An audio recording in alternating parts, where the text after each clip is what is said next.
sat on a wall. Humpty Dumpty had a great fall. All the king's horses and all the king's men couldn't put Humpty together again.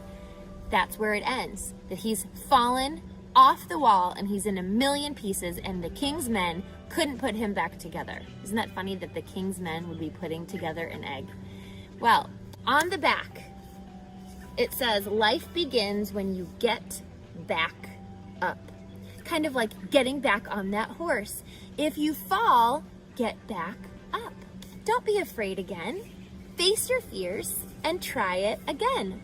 We're gonna see if Humpty Dumpty does this. This story takes place after Humpty Dumpty has fallen off the wall, and it's called After the Fall. This is written and illustrated by Dan Santant. Let's read After the Fall. And I'm intentionally using that word because we were talking about read-alouds, and in many cases there's some people who have argued and said that, you know, you need to stop doing read-alouds when a child gets a certain age. And she called bullshit. She goes, that's bullshit, because right now, even you as adults, you're never too old to be read to. You're never too old to be told a story, all right? So she read us a story that was very, very powerful, and I'm gonna kind of summarize it here for you now. The title of the book was After the Fall. All right, it's After the Fall, and it was a story about what actually happened to Humpty Dumpty.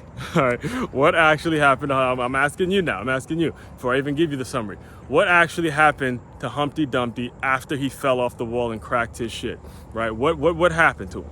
No one actually knows. No adult actually knows. She kind of threw us off with that, right?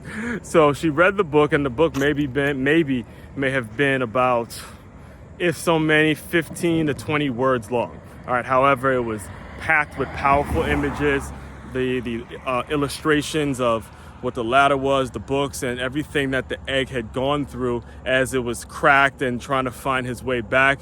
Talked all about it. Basically gave little signals and signs about how this Humpty Dumpty was so scared to climb a ladder, and he's looking at all these birds and he's wishing that he could touch them, but he's too scared to fall. He's too scared to climb up a ladder and all that kind of stuff.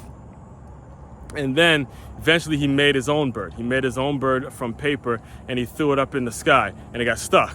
So now he's looking and he's like, oh man, I gotta climb the wall.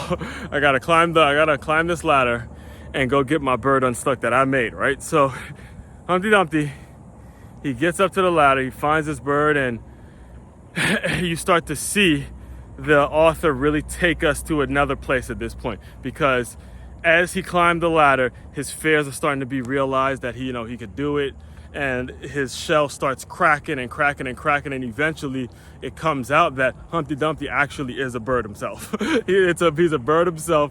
He cracks open and he has the book ends with him with these wings, and he's flying amongst the birds, and he's made it. And I swear I could bring on any one of my colleagues right now, and there were grown adults. Well, I wasn't one of them, I'll tell you that now, but there were grown adults in that room who got teary-eyed. They started getting teary-eyed because they realized the connection it makes to adults and how you may feel when you may be going through some things in life. The summary I wrote was, there may be a situation where you're working a job, where you've worked towards a job, you've climbed up a corporate ladder, you fell off, and then you've gotten scared to climb back on it, and it really was about just how you're looking at the ladder, what kinds of things, what exactly was the situation, all those sorts of things. So the main thing from today's Move Swiftly